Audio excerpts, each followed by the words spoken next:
don't be afraid. Anong sinabi? I will be making you fishers of men. Kita mo na yon?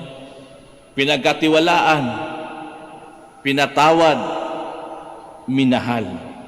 At yun din po ang preaching, yun din po ang proclamation na sinasabi ni Simon Pedro. Pansinin niyo, kahit sa pamilya natin, sa mga anak ninyo, mga kapatid ninyo, if they experience love, if they experience forgiveness, if they experience being accepted, ganun din ang sinasabi nila kahit saan sila magpunta. Kaya mga nagbubuli, mga bully sa buhay, these are insecure people and they find security in hurting other people. Bakit? Sapagkat imperfect na nga sila, wala pa ring tumatanggap sa kanila. Kaya kung titingnan natin, isa itong rason na ito. Bakit natatakot tayong sumunod sa Diyos? Bakit we feel that I am unworthy? Makasalanan. Kaya tayo po, sa atin dito, tayo po'y nagsisimba, hindi po dahil banal tayo. Ako po'y nagmimisa, hindi dahil banal ako.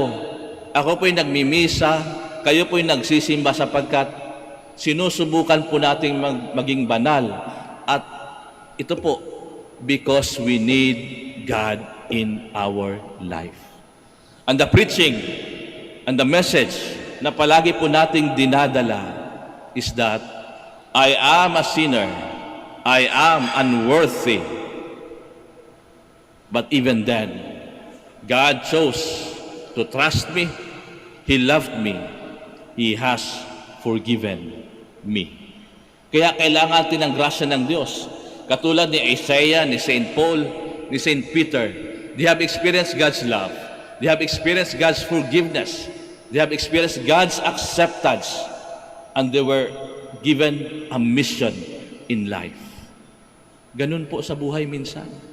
At kapag tayo po'y nakafocus, ito po, minsan kapag tayo po'y nakafocus sa ating unworthy,